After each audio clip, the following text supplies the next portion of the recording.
शिल्पा और अमित की शादी के पहले एक दूसरे को जानने समझने का सिलसिला 3 महीने तक चला था और यह समय बासंती बयार की तरह गुजर गया था। दोनों के परिवार ने मिलकर सगाई की रस्म कर दी थी और सगाई के बाद एक दूसरे को समझने के नाम पर दोनों ने शहर के सारे मंदिरों और रेस्टोरेंट के चक्कर लगा लिए थे। अमित अपने परिवार की तारीफ करता और बताता कि उसके मम्मी पापा, भाई बहन और सबसे बढ़कर दीदी कितनी अच्छे हैं। वे शिल्पा को कितने प्यार से अपनाएंगे और यह कि उसे उम्मीद है कि शिल्पा भी उन सब में घुल मिल जाएगी। वह यह भी आश्वासन देता कि शिल्पा के रिटायर्ड बूढ़े मम्मी पापा का वह बहुत ख्याल रखेगा। शिल्पा को लगता उसका होने वाला पति एक आदर्श पारिवारिक व्यक्ति है और वह भविष्य के प्रति आश्वस्त हो जाती। पर कभी कभी कोई छोटी सी बात खटक जाती और शक के अंकुर डाल जाती। जैसे उस दिन अमित ने पार्क में टहलते हुए झील की तरफ से आती ठंडी रेशम के एहसास सी हवाओं में उड़ते शिल्पा के बालों को देखकर तारीफ की थी। कितने खूबसूरत बाल है तुम्हारे। शिल्पा ने मुस्कुराकर धन्यवाद दिया तो अमित बोल उठा, और तुम्हारी मुस्कुराहट तो उससे भी सुंदर है। मुझे लगता है तुम्हें कोई कमी नहीं। सच, अगर तुम यह नौकरी नहीं कर रही होती तब भी हर तरह से पत्नी के रूप में ग्रेट चॉइस होती। शिल्पा को कुछ असहज महसूस हुआ, जैसे वह उसे एक सामान, एक वस्तु की तरह परख रहा हो। अमित ने आगे कहा, मैं तुम्हें अपने लाजवाब गुणों के बारे में भी बता दूं। मैं बहुत अच्छा खाना बनाता हूँ। सभी कहते हैं मेरी होने वाली पत्नी बहुत लकी होगी क्योंकि मैं अच्छी अच्छी डिशेस बनाकर उसे खिलाऊंगा। तुम्हें कुकिंग आती है या नहीं? शिल्पा हंस पड़ी, कहा, मुझे उतनी अच्छी कुकिंग तो नहीं आती, बस दाल चावल रोटी सब्जी बना लेती हूँ।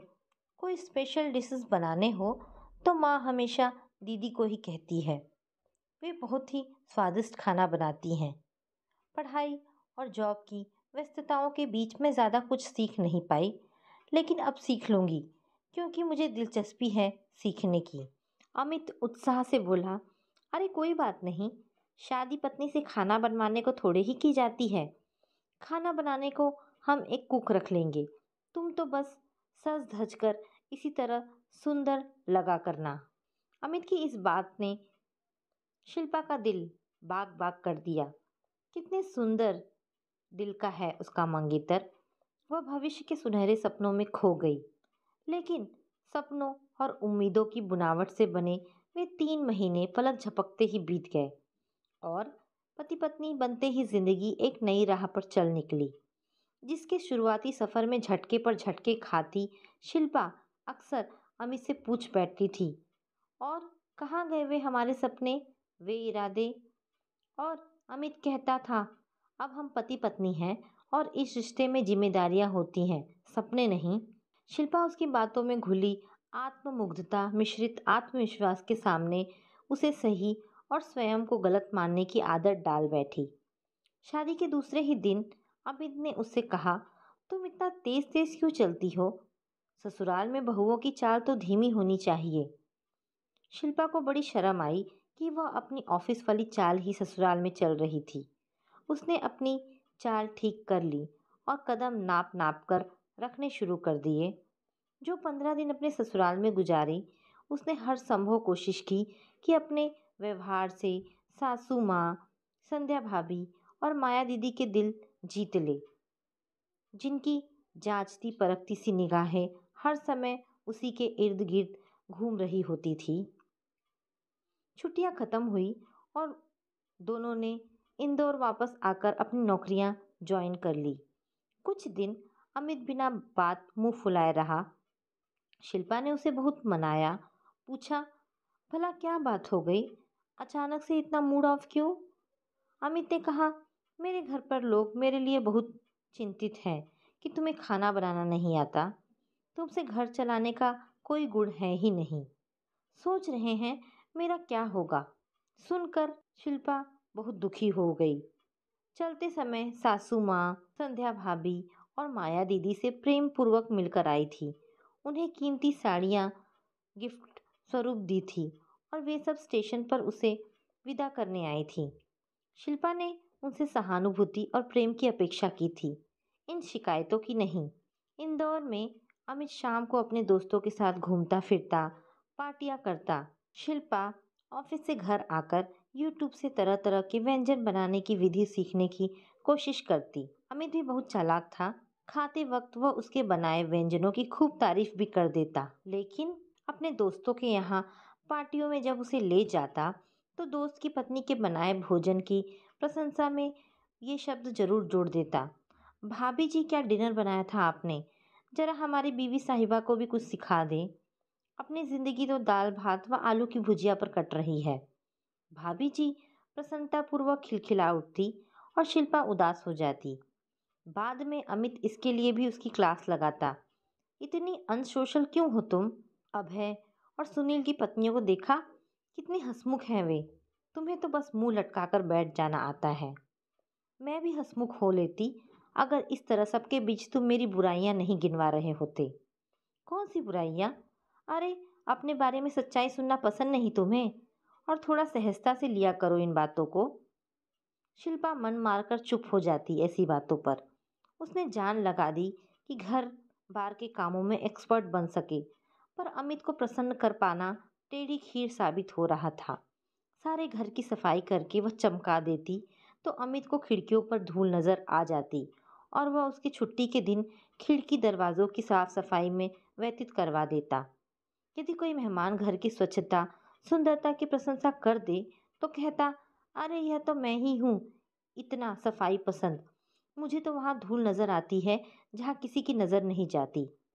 रोज रोज के भाषणों से थकी और पकी शिल्पा ने एक पल को कहा कि काश उसकी शादी किसी अव्यवस्थित शख्स से हुई होती। उसके लिए तो अमित ने ना कभी किचन में हाथ आजमाया और ना कभी घर सजाया। वह कैसे जाने कि कितनी लकी है वह। इस तरह कुछ और समय गुजरा और शिल्पा दो जुड़वा बच्चों की माँ बन गई।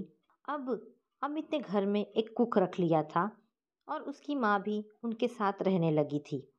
शिल्पा को अब जॉब, घर, बच्चे तीन मोर्चों पर जूझना था। लेकिन अमित का रवैया मददगार होने के बजाय और भी आक्रामक हो उठा। वह दिन रात उसके काम में नुक्स निकालने के अलावा और कुछ ना करता। शिल्पा अपने तनाव को अपने बूढ़े मम्मी पापा से उनके कुछ पूछने पर भी ना बताती थी, क्योंकि अपनी चिंताएं उन पर थोप कर इस उम्र में उनको दुखी नहीं करना चाहती थी। एक दिन उसने अपनी सासू माँ के सामने दिल खोला कि वे अपने बेटे को समझाए तो शायद उसकी जिंदगी कुछ आसान हो जाए। लेकिन सासू माँ सब सुनकर संत मुद्रा में बोली, जब तुम दोनों में पटती नहीं तो आपस में बात ही ना किया करो, किचकिच होगी ही नहीं और ना तुम्हें टेंशन होगा। शिल्पा ने सर पकड़ लिया सासू माँ की ऐसी सोच पर।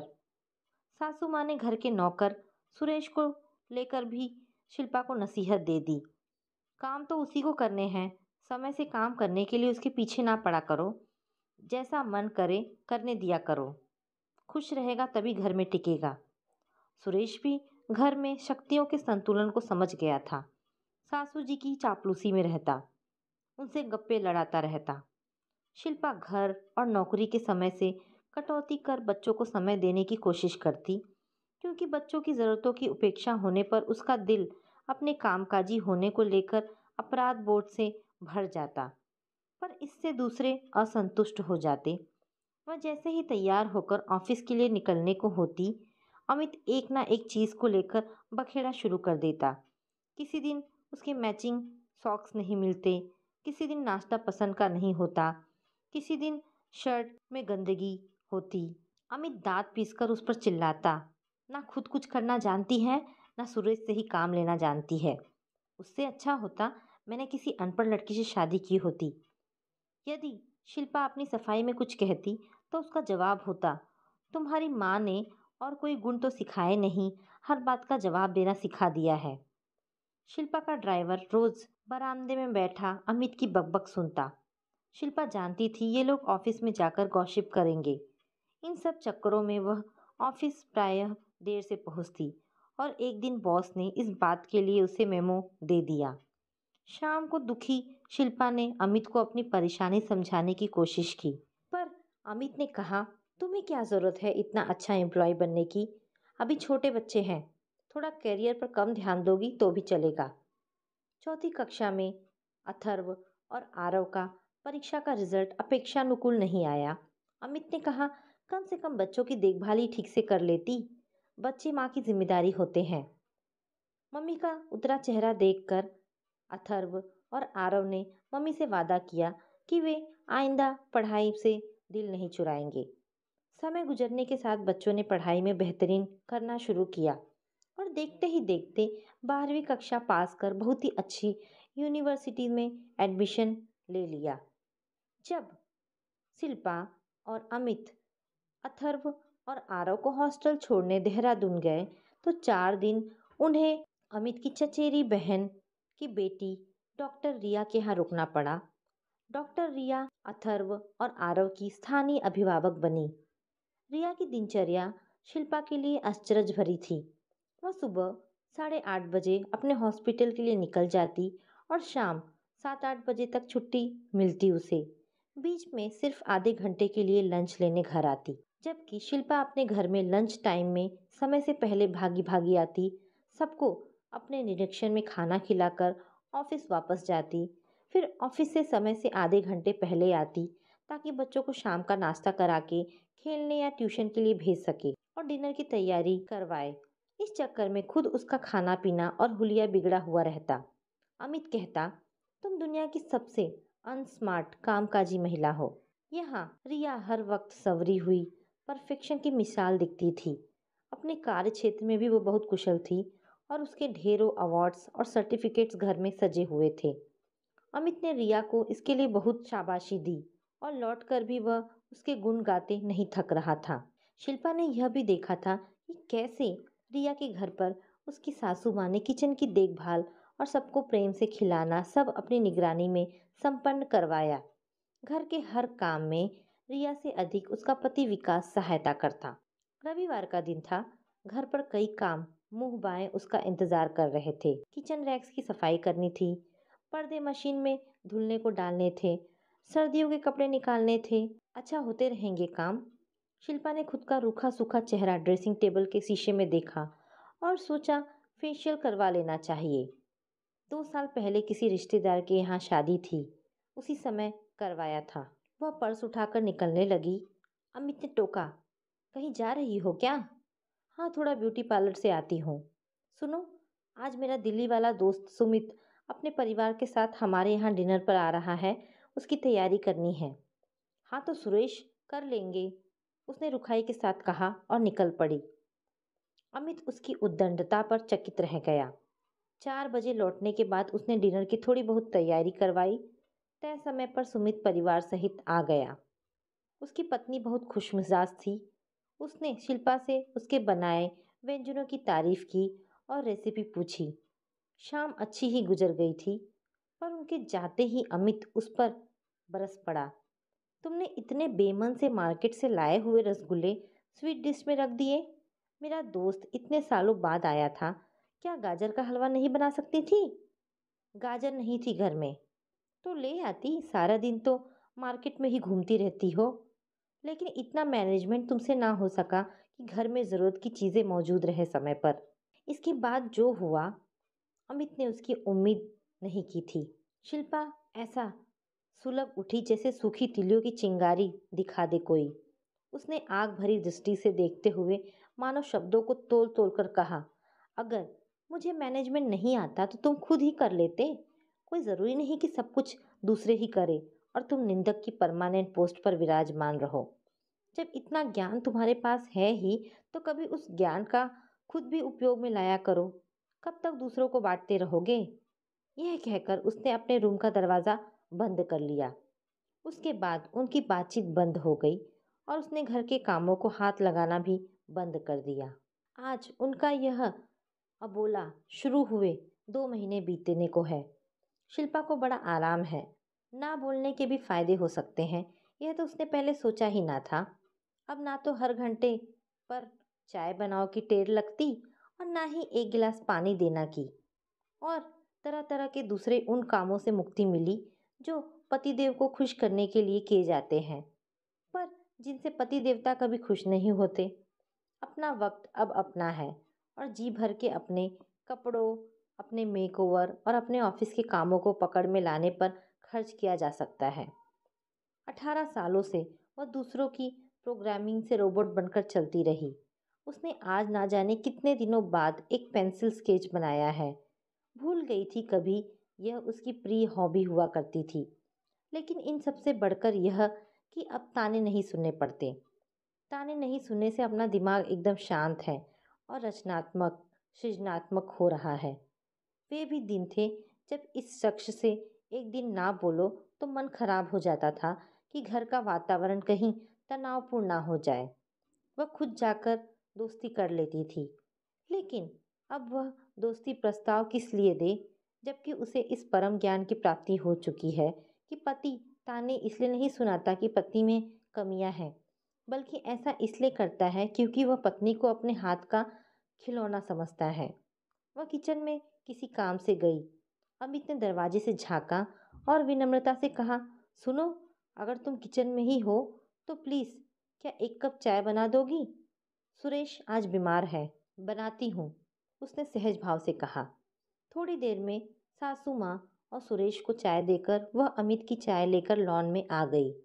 अमित ने अस्वाभाविक रूप से सद्भाव भरी स्वर में कहा, अपनी भी चाय यहीं ले आओ ना। शिल्पा अपना कप भी ले आई और एक लॉन चेयर थोड़ा अपनी ओर खींचकर बैठ गई। कुछ एक पलों की असहज सी चुप्पी के बाद शिल्पा ने कहना शुरू किया, मैं आपको विनम्रतापूर्वक और सूचनार्थ कुछ बताना चाहती हूँ। अमित ने प्रश्नवाचक दृष्टि से देखा तो उसने आगे कहा, अब से घर के काम में मैं उसी सीमा तक करूँगी जितने से मेरे स्वास्थ्य पर कोई विपरीत असर ना हो और मेरा कैरियर व व्यक्तित्व भी प्रभावित ना हो। जैसे यदि मेरे हाथों की चाय पीनी है तो सुबह शाम नियत समय पर मिलेगी। छुट्टी के दिनों में 10 बार चाय पीने का मन हो तो आप और सुरेश मिलकर मैनेज कर ले।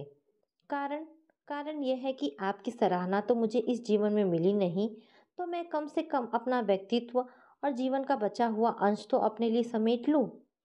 आप इतने ज्ञानी पुरुष हैं और प्रसिद्ध कहावत तो सुनी ही होगी, यानी जब सब कुछ नष्ट हो रहा हो कम से कम आधा बचा लेना ही बुद्धिमानी है। इतना कहकर शिल्पा खिलखिला उठी। अमित को याद नहीं पिछली बार कब यह दब्बू शिल्पा इस तरह खुलकर हंसी थी। अमित ने विस्मित आंखों से उसे देखते हुए दिल में कहा, ज्यादा ऊंची उड़ान भरने वाले जल्दी ही मुंह के बल गिरते हैं। पर उसके होठ खुलकर यह बात नहीं कह पाए। बस उन पर एक फीकी सी मुस्कुराहट चिपक कर रह गई। तो दोस्तों, ये कहानी यहाँ पर समाप्त होती है। आशा करती हूँ कहानी आपको पसंद आई होगी। अगर कहानी पसंद आई है तो प्लीज़ इसे लाइक एंड शेयर करें। धन्यवाद दोस्तों।